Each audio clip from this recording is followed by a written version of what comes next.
don't like this new Viennese dance craze. The waltz. 1, 2, 3, 1, 2, 3. Where's the 4? Oh, the 4? I'll have it on for Justice hand signature, sir. See that you do. Not got much for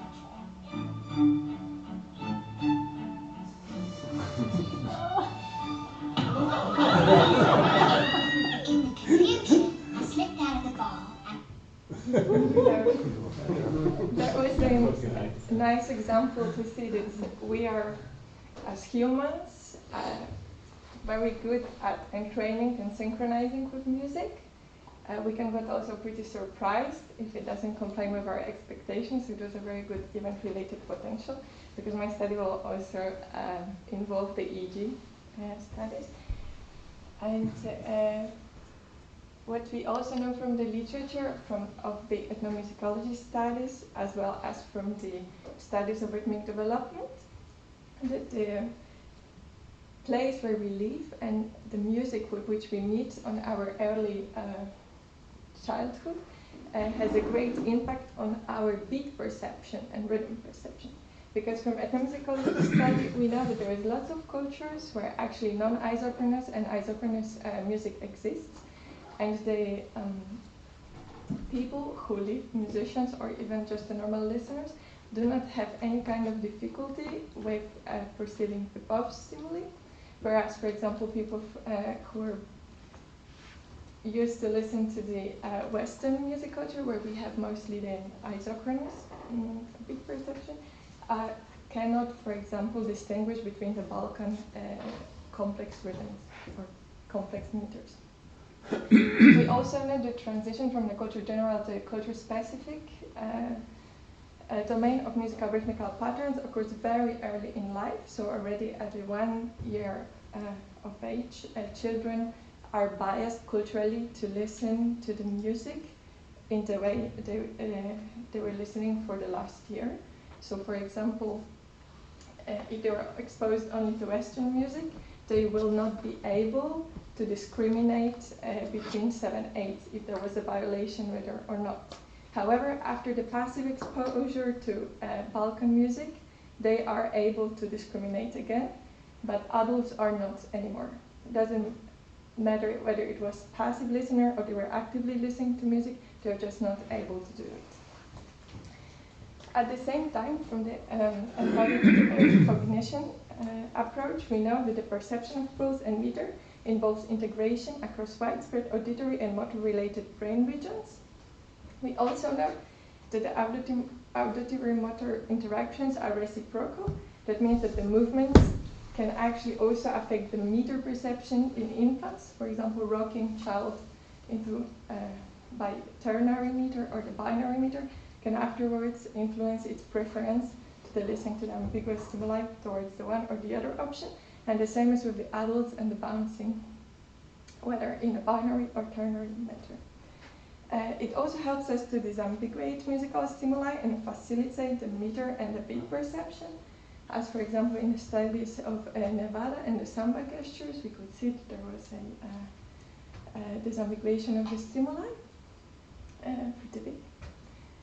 And my main question will be then, can the action-based effects override the cultural bias developed by the Western adult listeners and enable their perception of complex rhythms?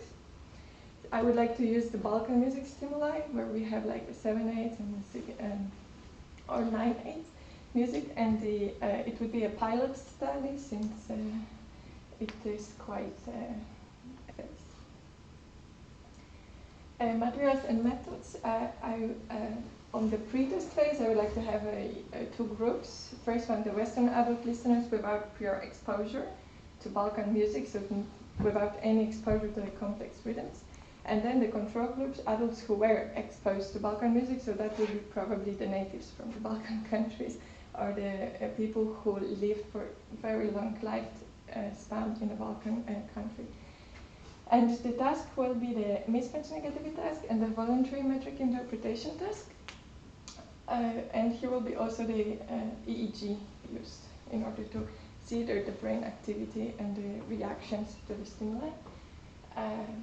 The first one, the mismatch negativity task, this is taken from the Hanon and Turf studies on the development studies, and she did two kinds of stimuli. One was taking 4 excerpts from the Balkan folk music, and so the one on the left, we have a simple meter, so it's just a 4/4 simple ratio we know. Then there was again a simple meter, but just to see whether there was a foil. You can see that they would not be just clicking on that's different because the notes changed. And then we have the violation stimuli, which is the third one, where the 1 extra note was added. What is also interesting, that afterwards, as we will see, that this is actually the complex meter afterwards that it comes. And with the first stimuli, all of the subjects in her studies were able to hear the difference, so also the Western adult listeners. They could say that there was a violation in the stimuli because 1 extra note was added. However, with the complex meter stimuli, only the 6-month-old infants responded, as there would be a problem of a Western, from the Western cultures. The 1-year-old children had already problem. They did not discriminate of the complex meter, only after 2 weeks of passive exposure. And then we had adults who did not respond to it at all, even after the exposure to music. And then the other, which was made for the Turkish and Western adult listeners, was that the standard complex and highly complex. Highly complex is coming more from African music, and this was also impossible for the Turkish participants to actually discriminate. But here what she did, she just put the pause after the first note by changing it for 250 millimeters and 500 millimeters. So she here played more with the ratios of the music than just changing the melody. And here was the 1 melody used for all the stimuli. I would like afterwards to discuss which stimuli would be the best for my kind of studies.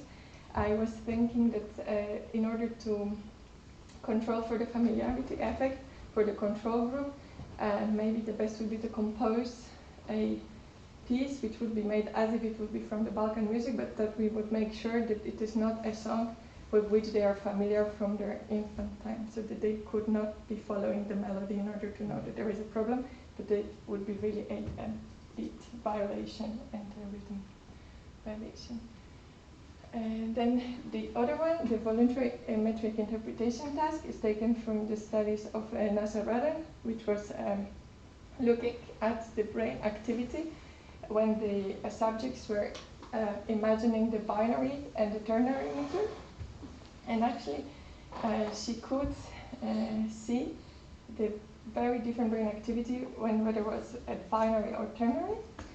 She used the pure sound on 33.3 hertz, and then she took a 2.4 hertz in order to create above 33.3 a pseudo beat, to which the subject had to voluntarily imagine either the binary or the ternary meter imagery. And since these both are the integral ratios of the 2.4, they had to do it voluntarily and attentively in order to have it changed. So there was no cue in the stimuli for them to opt either for the 3 or for 2.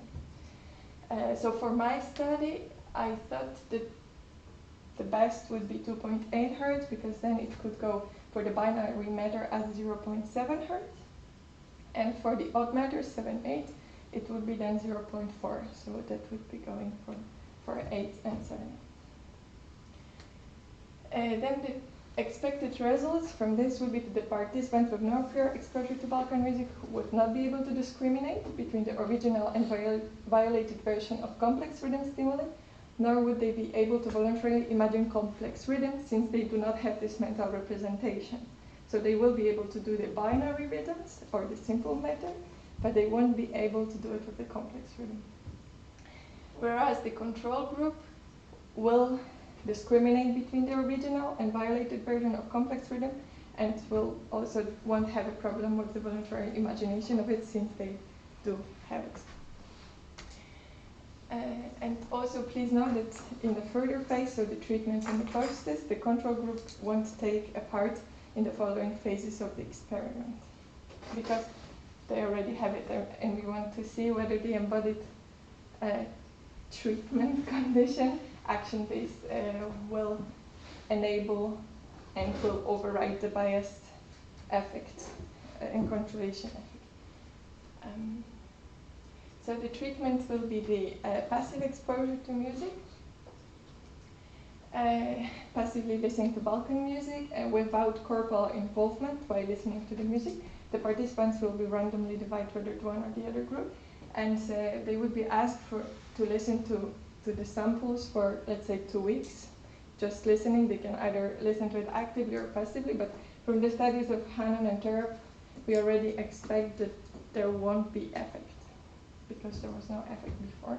And they were paid actually to actively listen to music in Hannon and Terep studies, but they still couldn't. And the active exposure to music will be that the group classes with Balkan folk music teacher, and there will be also a corporal involvement in it, because they will be learning to do how to dance, the 7/8 movement. And then there will be around 8 meetings, depending of financially or in the form of the organization, how we could be able to do it, but it would be best maybe if there would be 8 meetings or even more, because they need to learn.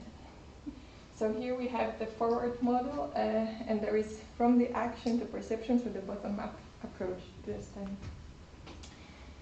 And this is the example of the Chetvorno Choro. I hope I pronounced it well. And this is based on the 7/8 meter. This could be one of the dances that our participants could learn if you are interested to take a part also in studies.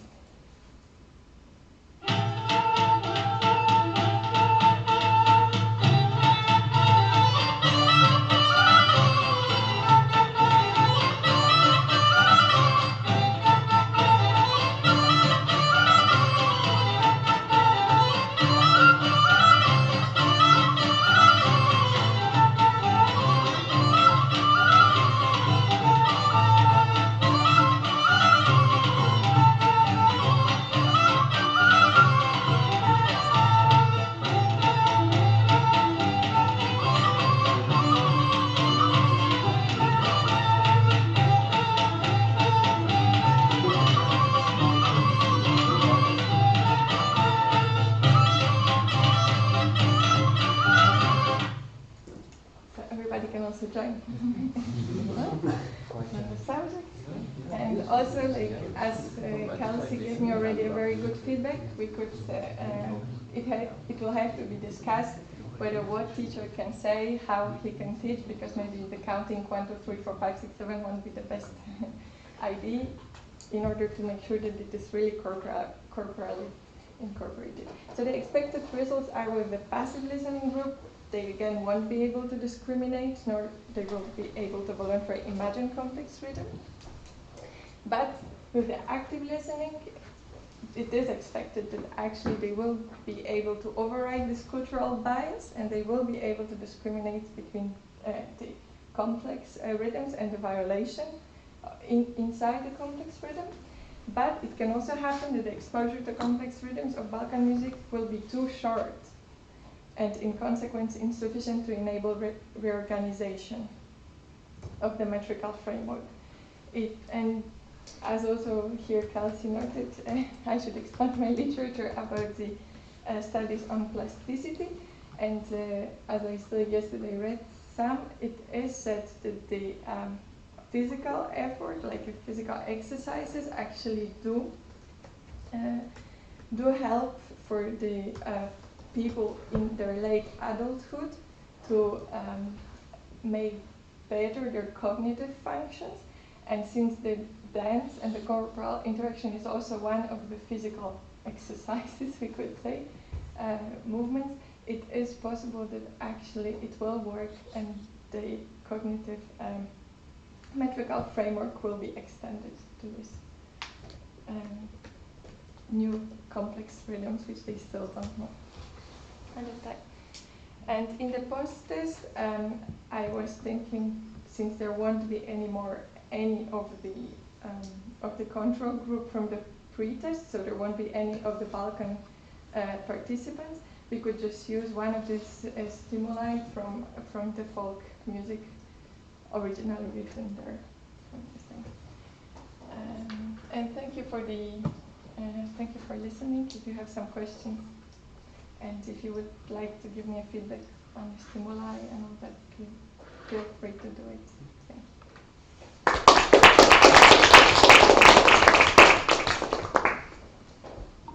I have a question.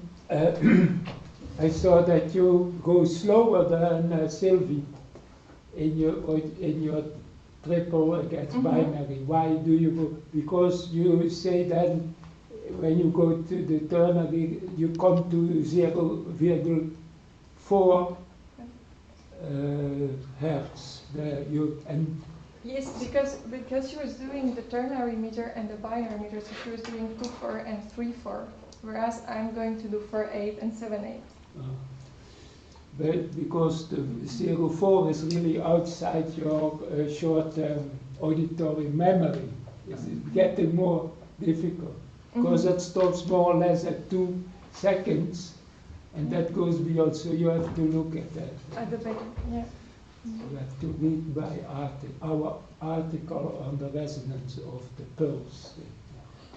Yeah, thank you, that's very important. I have a question about the mismatch negativity. So the idea is that you will repeat those patterns on the right and induce deviances in timbre or pitch height or whatever? No, so basically, no.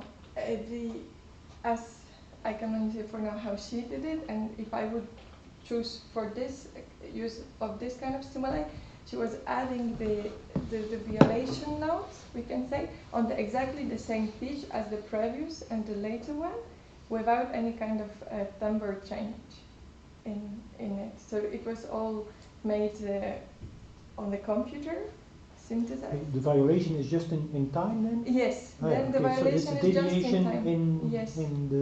in the time. Yes, yes. Well, then I was thinking about, is that the study by the group of Wust? Bratico. Probably, yes. Vera Bratico. Yeah, she has worked with mismatch. Because they claim that the mismatch negativity component, the amplitude, is dependent on the entropy of the pattern that you present. And so if the entropy is high, and there you have already quite some complex pattern that also already affects. But of course it can be, as you say, that the cultural background also has an effect on what is conceived as entropic, of course. So, yes. But in any case, there would be also an objective measure possible of the patterns. Yeah.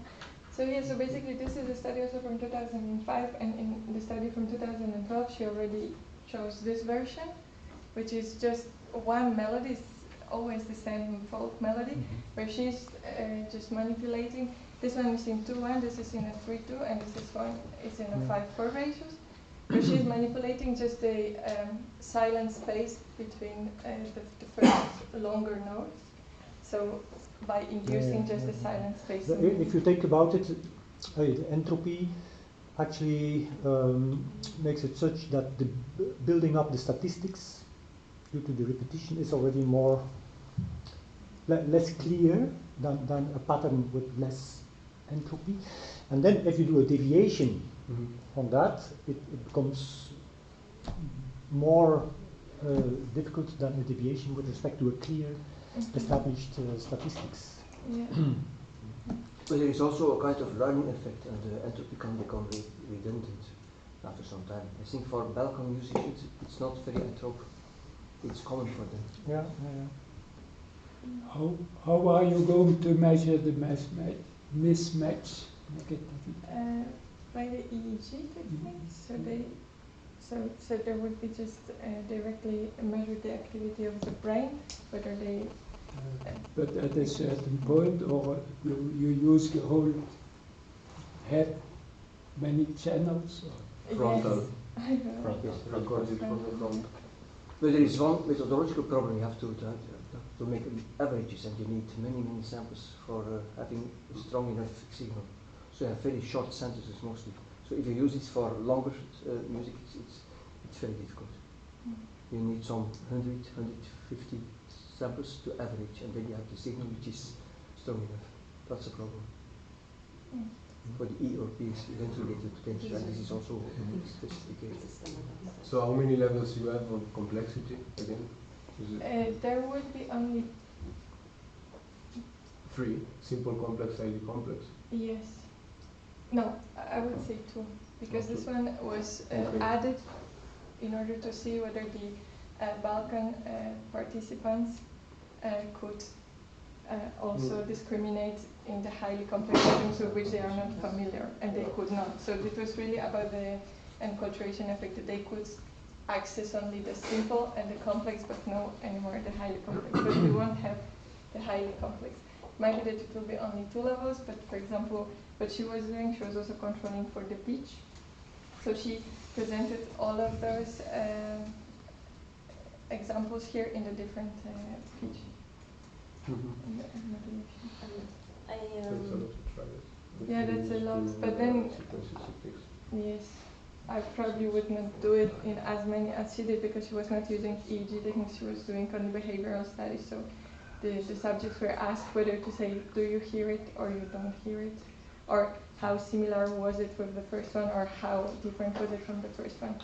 So this was, I also thought of including this external question, whether they can say, do they hear it or not? I think. I had more of my question in the second part, in the treatment part itself. Yes. Because I think this part you have enough expertise in the room as well. My main comments was, I think your control needs to be really controlled for your experiment.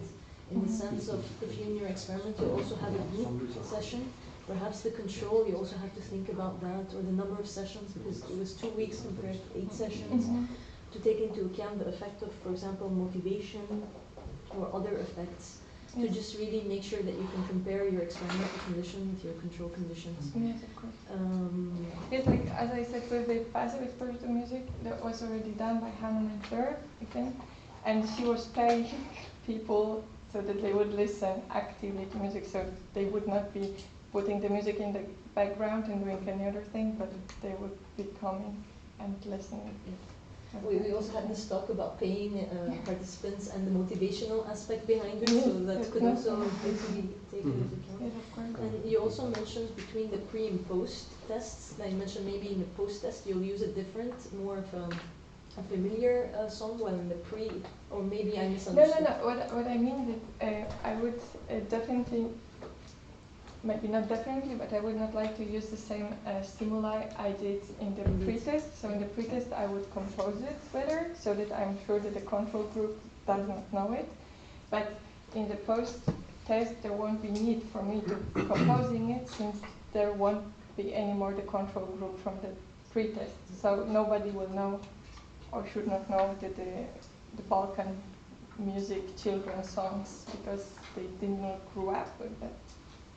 Ah, yeah, okay. So that's why I thought to take it just from any kind of folk book. Alright, now I see, because they're of course not the, Yeah. But perhaps to keep it still standardized I between should the do pre and post, or even randomize it, or compose 2, or just for standardization. No, that's it. Can I say something? Okay, so personally I think with control you can view it in 2 separate ways at the moment, because you have the control of the initial question, is there the difference between these groups? But the actual control is within the experiment, I would say, because you distinguish between people who, the amount of groups can be talked about, where you have a group that has the embodied learning plus the music, but you also have the solely exposed to music, so not the embodied perspective. If you need to add something that has the bodily and not the music, that can be discussed as well, but that's the control to the actual question, I would say, and not the Balkan versus the non-Balkan people. Yeah. Yes, yes. Yeah, this is not for the first. The main control is here that the one group will have corporal involvement and the other will not. So just to see on that space whether the corporal does enable the perception of new beats. Oh, because here you had 2 weeks. Oh, I thought we I okay. no, it's not. It's just. I just wrote it more or less 2 weeks. Of course, it is, can be. And just something to think. the treatment would be to learn one dance in those 8 sessions, or? I would say yes. I mean, they have lots of dances. They have lots of dances which are based also on the binary meters. We would have to be restricted to 1 or max 2, but which are based on the complex rhythms or odds meters, because the point is not so much for them to learn perfectly the dance, but to learn the mental representation, to extend their framework of the meters. So do you think then that learning one dance would be a good intervention or treatment? Because you could do different things. So that you have one option is like now learning a Balkan-like dance. Another option would be not to use Balkan music, but to do all kinds of activities with these complex rhythms. And if you put a lot of variation in it, probably you will have more deep learning than when you just learn one dance. So what I actually think is that the way you do your treatment is actually vital for your results. I very much agree. That's why I would like to discuss it. That's why. Yes, but the control group must have the same stimuli on auditory. Yeah. Well, there you have because to it's think about of a the method on how corporal to involvement, do so it. that actually the way how you move influences the The main thing is that just learning a choreography is maybe not the way to do it. So you can do many other things with it. sequential learning than dynamic learning. You have to take into account also if they already have an experience in dancing. Yes. How do you do the passive listening? I mean, how do you control that they listen, or I mean, yes, what kind of do you ask questions after that they have to listen for something? Or? Yes, one thing could be that ask them to listen at home and then do the questionnaire. The other one, maybe easier to do it motivationally and also in group as with the first time.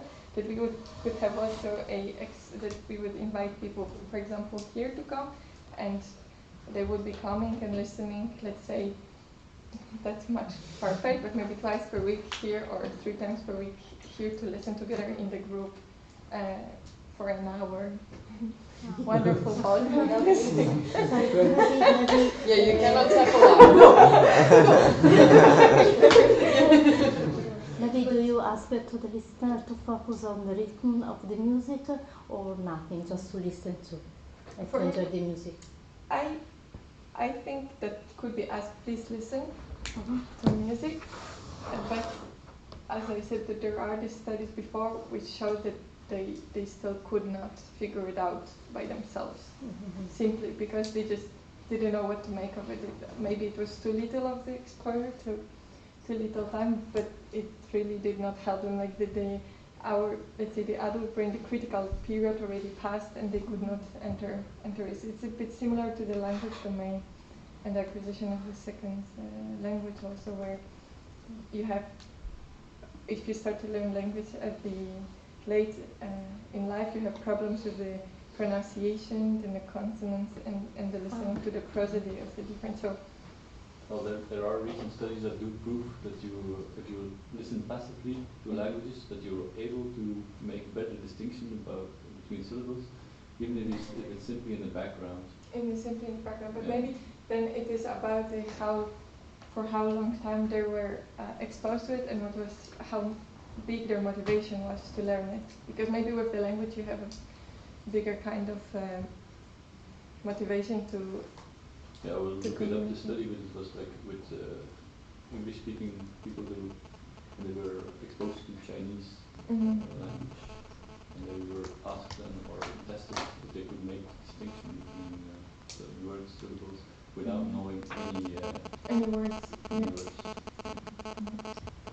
I was wondering about the passive exposure and the active exposure, because you mentioned as a main difference the corporal or non-corporal involvement, but one of the other main things that I see is the presence of a kind of teacher in a room who gives feedback, and that it's a collective thing, because even if you put people in the same room and they are not allowed to move while listening to music, that's different than when you're looking at each other and adapting to what you see the others doing, and it's not all. And the teacher will probably correct them if they're not hearing the rhythm in the correct way. Yes. So this is a pilot study, that's why, because in my original research project I had actually 4 or 5 groups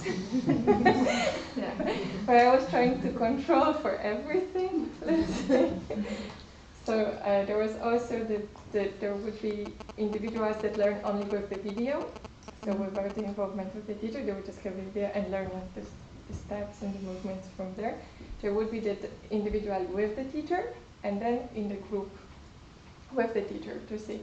But then since, yes, it might be, yes, time consuming or not, we expect that the biggest difference might be between the group, exactly also the interaction, I would say, and the very passive exposure, so like the two most opposites.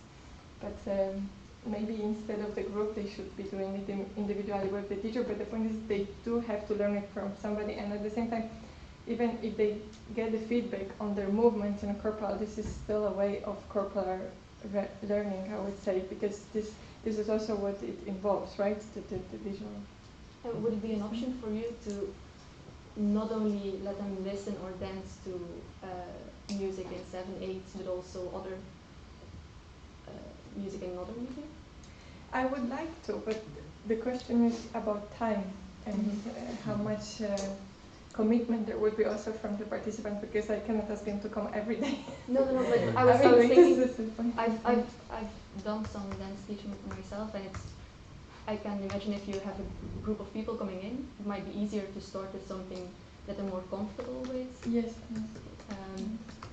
Before you go to the 7/8, or that they're maybe not so focused on I know I have to, they're going to test me on the 7/8 rhythm. No, of course. I don't think maybe they need to know what are they exactly going to learn. If your objective is to learn 7/8, that's not at all. But I think also maybe the crucial here would be a teacher, and to speak with him to see what kind of experience does he have, what is his approach, how he does learn, because I guess he might have some good solutions to that as well, since he probably deals a lot with people. If you have a teacher for dancing, you can have a teacher also for listening. Yes. So without any kind of movement, just a teacher who point to some feature of the music. Yes. So you can also have this. But I think maybe that's not the idea. Like, it's passive listening. If you're guided while listening, you're. It's another control condition. I mean. Yes. A question. Have you think about, for example, a free body movement? To understand if through the movement they can feel the rhythm by their own way, not by choreography. It would be also interesting to let them first move freely to the movements, record, and see how well they do it unconsciously, and only after, for example, they. Nice idea, nice project. A suggestion is quite ambitious. Even the whole is what you call the pilot. Yeah. No, it seems and some very practical advice since the last part after the pre-test. Well, okay, the training, since the training on, it leaves a lot of freedom and a lot of time to discuss and gather opinion by experts in dance, trainers, teachers, etc. I suggest to do some planning and really start breaking down the first part, because it looks quite solid to me. Yes. And start thinking of very practical points to implement it already, because I think it might actually start as soon as the EG arrives. Yes. But you have to like to point an example, Mark's observation. How long do the sequences need to be for duration, like 10 seconds, 20 seconds. It's very important because if it's like between 10 and 20 seconds, it's okay, because yeah, then you would need yeah, you have standard sequence with no violation, simple and complex. 40 trials, 40 trials. Deviant, simple and complex, 40 and 40.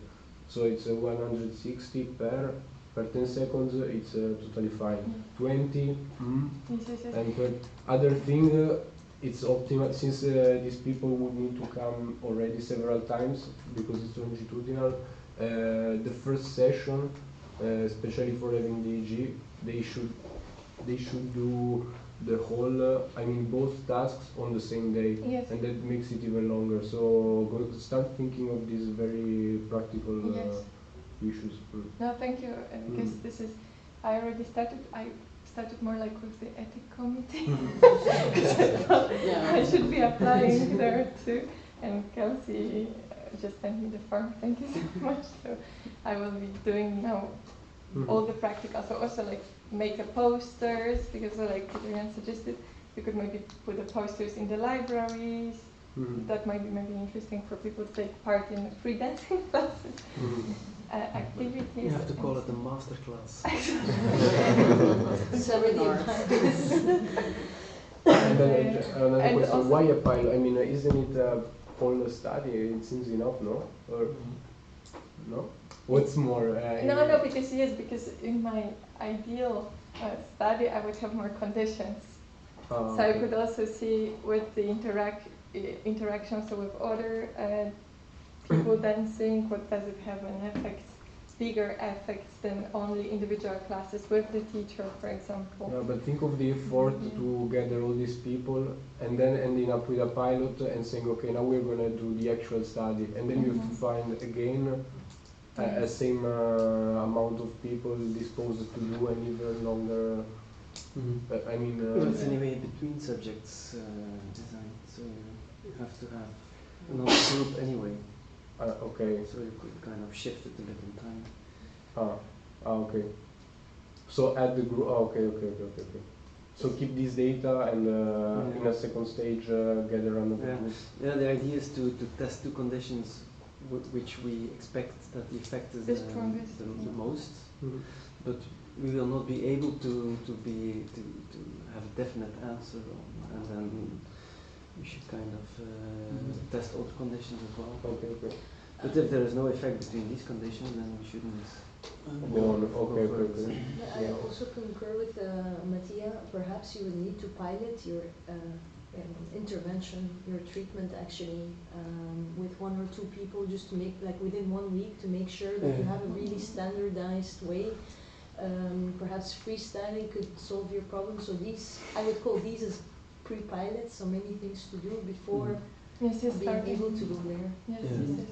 And that could be done in parallel to save time, for example, while you have to do the ethical committee. No, of course, now I will be very actively I'm a little curious about the opinion of yourself and of others here right now. Like, keeping in mind that we also had this study with Lille and that there was actually a person or it was a screen. I think a way of standardization could be solved if we have the person who's teaching filmed and we put it on the screen like human-like, but everybody just comes in alone, and either they see the person and they have to dance with the person, either they see and hear music, or they are only exposed to music.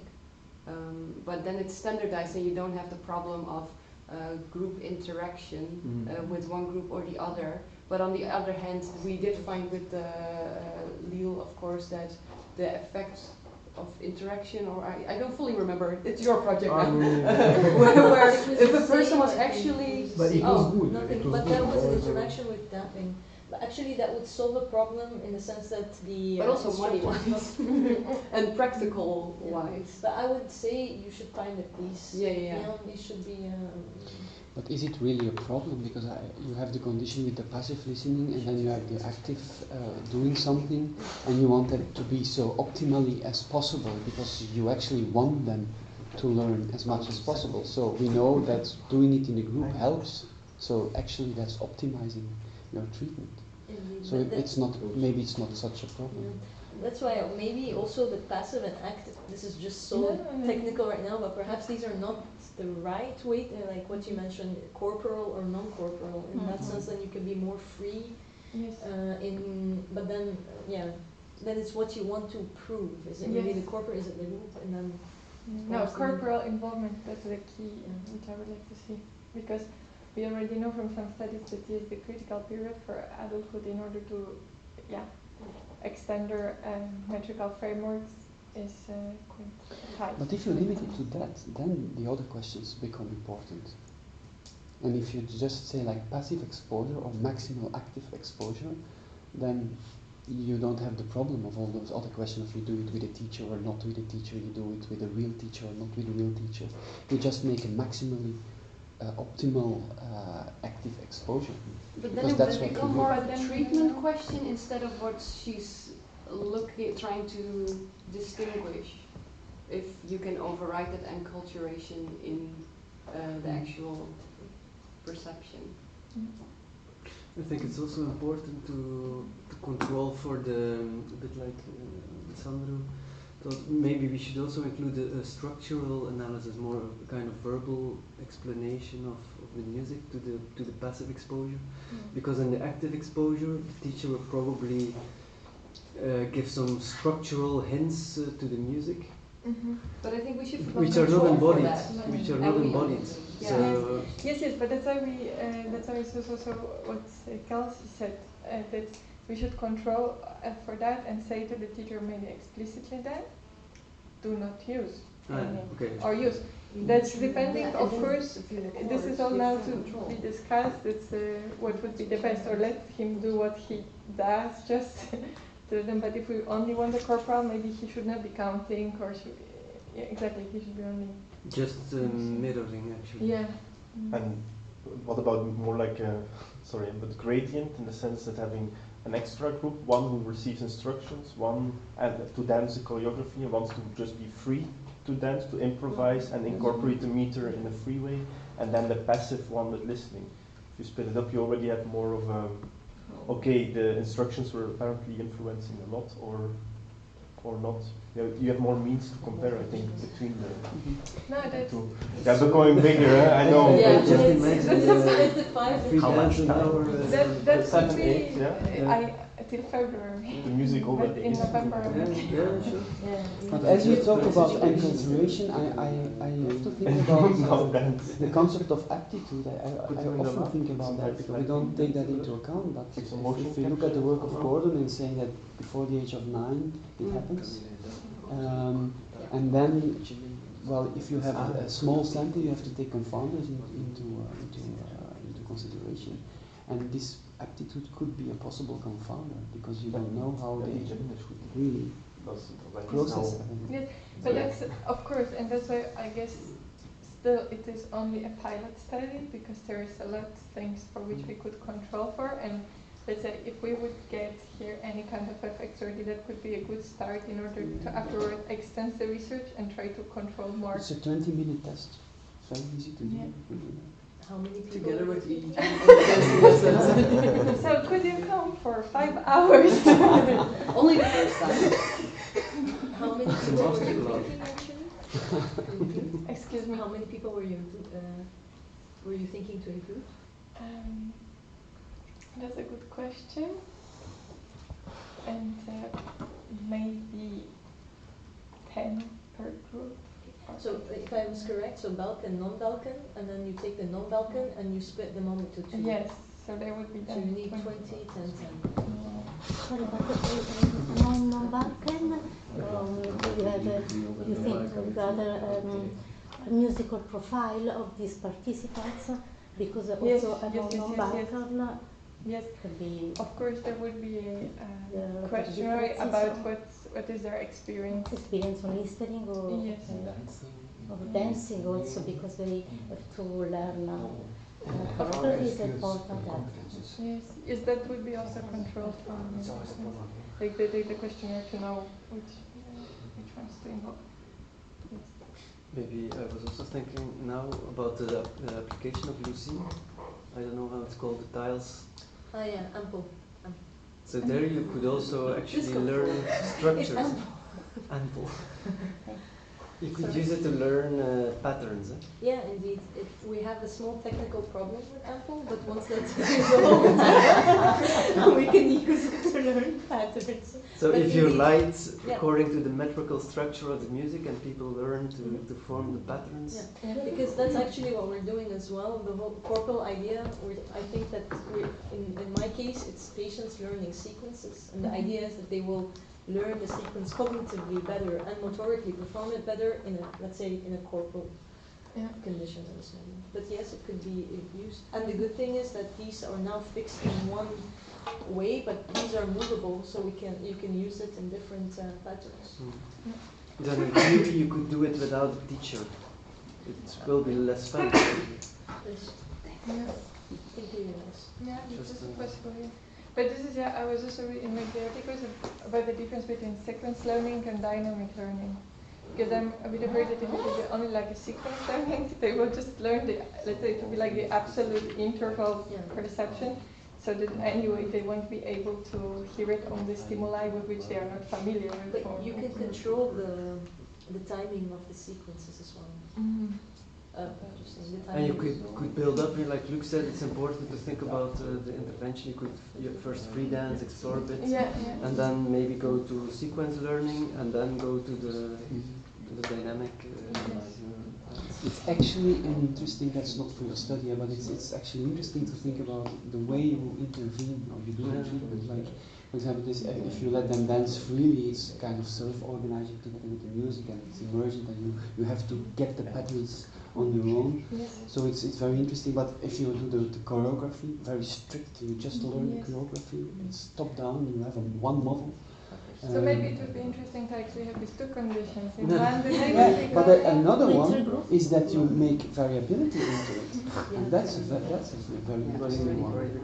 That you do kind of different, so you don't have the control group now, but that you do kind of block learning in the sense that you try to get more different kinds of activities to the music. So not just learning choreography where you embody it with your moving patterns, but that you learn to switch between different patterns. I imagine a teacher will do this spontaneously also. You can do different things and play around with that. And in sports science they know already that actually helps more than just doing one thing for 1,000 years. Now in Rehab 2 they talk about variability a lot, which was completely ignored. Differential learning, hypothesis of variability, Schmidt and so on. It's very interesting actually.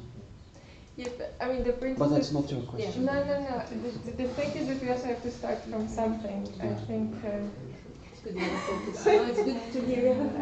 I think we cannot do everything at once. Maybe just with this really small steps first to see whether there would be any kind of effect and difference in the corporal and non-corporal involvement, and then afterwards to be able to extend it for different conditions, even like this condition with the free group, that they would be also in the future what we could be coming, and to see, let's say, after the listening, how they would start to organize their movements to the stimuli they do not know. I agree, but if you say corporal versus non-corporal, what you do in the corporal is so important that you have to think about all the other, not doing it, but at least think about Yes, I completely agree. Honestly, that's where we started, and I removed that section completely from my work because it was, and then we said, okay, in literature, it is said, because it's what we faced the same problem this way.